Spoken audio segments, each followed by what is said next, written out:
era Raden Trunojoyo yang meninggal pada tahun 1680, ada satu tokoh asal Madura yang begitu kuat mewarnai sejarah Mataram.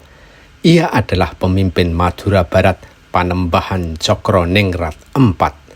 Jika Trunojoyo menyerang dan membakar keraton Mataram di Pleret semasa Raja Amangkurat I, Panembahan Cokroningrat IV juga sempat anti Mataram. Ia menolak jadi vasal Mataram dan melamar jadi vasal VOC. Namun, setelah membantu VOC dalam beberapa peperangan, juga membantu Mataram atas perintah VOC, Cokroningrat IV akhirnya dikhianati dan meninggal dunia dalam pembuangan.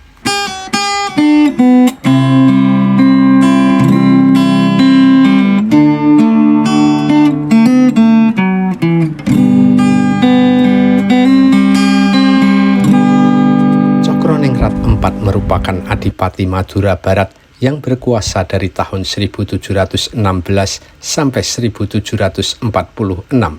Wilayahnya termasuk dalam kekuasaan Mataram sejak Sultan Agung. Cokroningrat IV mengalami dua raja Mataram, yakni Amangkurat IV dan penggantinya Pakubuwono II. Tidak seperti pendahulunya, Cokroningrat IV sejak awal menunjukkan keengganan tunduk pada Mataram dan selalu berusaha melepaskan diri. Bahkan Cokroningrat IV menolak sowan ke Mataram di masa pemerintahan Amangkurat IV. Ia juga mengajukan permohonan kepada VOC untuk menjadi vasal langsung tanpa harus tunduk kepada Mataram. Namun permintaan itu ditolak oleh VOC. Ketika Raja Mataram Amangkurat IV wafat pada tahun 1726 dan digantikan putranya Pakubuwono II, hubungan Cokroningrat IV dengan Mataram mulai membaik. Bahkan ia menikahi putri Pakubuwono I, yakni Raden Ayu Lengis. Meski begitu, Cokroningrat IV selalu menunjukkan keinginan lepas dari Mataram dan bahkan memperluas kekuasaannya di Jawa Timur. Tak hanya itu, Cokroningrat IV juga membantu VOC memerangi Pakubuwono II dan perlawanan pasukan gabungan Jawa Tionghoa. Tindakan VOC membantai etnis Tionghoa di Batavia pada tahun 1740 memunculkan pemberontakan. Pasukan Tionghoa yang lari dari Batavia ke Jawa Tengah bergabung dengan gerilyawan Jawa, termasuk Raden Mas Said alias Pangeran Samber Nyowo. Situasi itu dimanfaatkan Pakubuwono II. Ia mendukung para pemberontak untuk melawan VOC. Bahkan pada tahun 1741, Pakubuwono II menyokong serangan ke markas VOC di Kartosuro. Komandan garnisun VOC, Johannes van Elsen, ditangkap dan dibunuh. VOC kewalahan menghadapi para pemberontak yang disokong Pakubuwono II. Maka VOC meminta bantuan Cokroningrat IV. Pemimpin Madura itu bersedia membantu VOC memerangi para pemberontak dan Pakubuwono II asal mendapat wilayah Jawa Timur dengan batas Gunung Lawu ke timur. Syarat itu disetujui oleh VOC. Singkat cerita, VOC dan pasukan Cokroningrat IV sukses mendesak pemberontakan pasukan gabungan Jawa Tionghoa. VOC berhasil menguasai kembali pesisir utara di Jawa Tengah. Ketangguhan pasukan VOC dan Cokroningrat IV membuat Pakubuwono II sadar kekuatan mereka sulit dilawan. Maka Pakubuwono II pun berbalik arah kemudian pro VOC dan meninggalkan para pemberontak. Ini membuat para pemberontak kecewa. Mereka pun mengangkat salah satu cucu Amangkurat III, yakni Mas Garendi, sebagai simbol perlawanan terhadap Pakubuwono II dan VOC.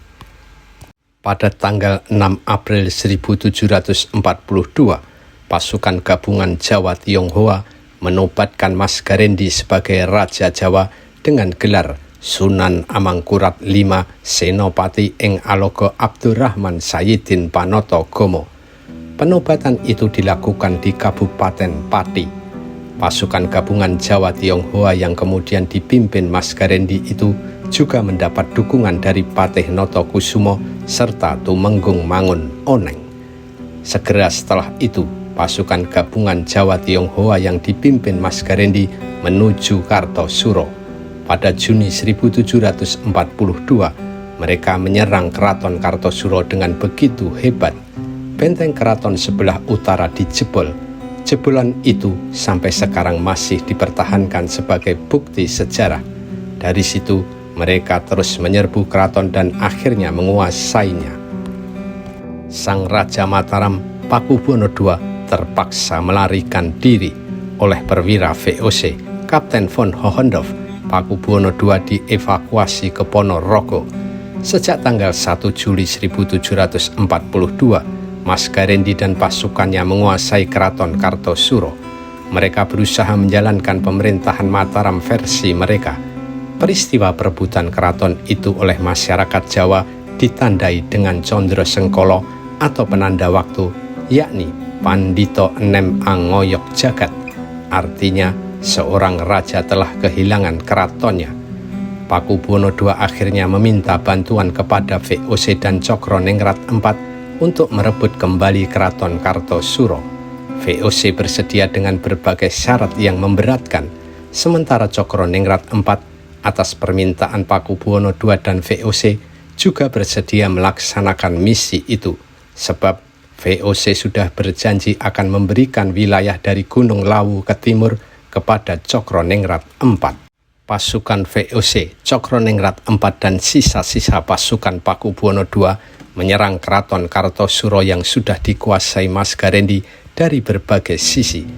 Pada bulan November 1742, Cokroningrat IV berhasil merebut keraton Kartosuro, bahkan menguasai mahkota. Namun, ia mengembalikan keraton itu kepada Pakubuwono II karena merasa bukan haknya dan dia akan mendapatkan wilayah seluruh Jawa Timur sesuai janji VOC. VOC ternyata ingkar janji. Persekutuan dagang Belanda itu tak jua memberikan wilayah Jawa Timur kepada Cokroningrat IV. Ini yang membuat Cokroningrat IV semakin kecewa. Ia mulai tak mau sowan ke keraton Mataram di Kartosuro dan tak mau membayar upeti. Bahkan Cokroningrat IV juga berhenti mengirim upeti beras dan membayar bea pelabuhan Jawa Timur ke VOC. Pada Juli 1744, VOC berusaha mengajak Cokroningrat IV untuk berunding. Namun tawaran itu langsung ditolak. VOC pun menyatakan Cokroningrat IV telah melakukan makar. Cokroningrat IV sudah berketetapan hati untuk melawan. Bahkan ia mulai menyerang ke Madura Timur dan membuat VOC kewalahan. Karena pasukan VOC lebih tangguh, akhirnya situasi berbalik.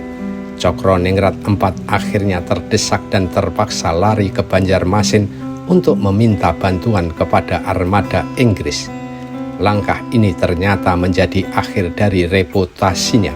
Armada Inggris menolak. Bahkan pada akhir tahun 1745, di luar dugaannya, Sultan Banjarmasin menyerahkannya kepada VOC. Cokroningrat IV pun ditangkap dan dibawa ke Batavia. Setelah itu, ia dibuang ke Tanjung Harapan, Afrika Selatan. Setahun kemudian, yakni tahun 1746, Cokroningrat IV wafat di Afrika Selatan. Cokroningrat IV menjadi korban pengkhianatan VOC, padahal ia sudah banyak berjasa kepada VOC. Ketika terdesak oleh pasukan gabungan Jawa Tionghoa yang didukung Pakubuwono II, VOC meminta bantuan kepada Cokroningrat IV. Atas bantuan Cokroningrat IV pula, VOC berhasil mengembalikan kekuasaannya di Jawa Tengah dan memaksa Pakubuwono II tunduk kepada VOC. Lalu, ketika diminta membantu Pakubuwono II merebut kembali keraton Kartosuro dari pasukan Mas Garendi, Cokroningrat IV sangat berjasa. Bahkan ia dan pasukannya yang berhasil merebut kembali keraton itu. Sementara VOC pula yang mendapat keuntungan besar karena setelah membantu Pakubuwono II, VOC bisa memaksakan beberapa ketentuan kepada Raja Mataram itu lewat perjanjian Ponorogo. Sementara janji VOC kepada Cokroningrat IV untuk memberi wilayah dari Gunung Lawu ke timur ternyata tak pernah dipenuhi. Bahkan VOC akhirnya menangkap Cokroningrat IV dan membuangnya ke Afrika Selatan hingga ia wafat di sana.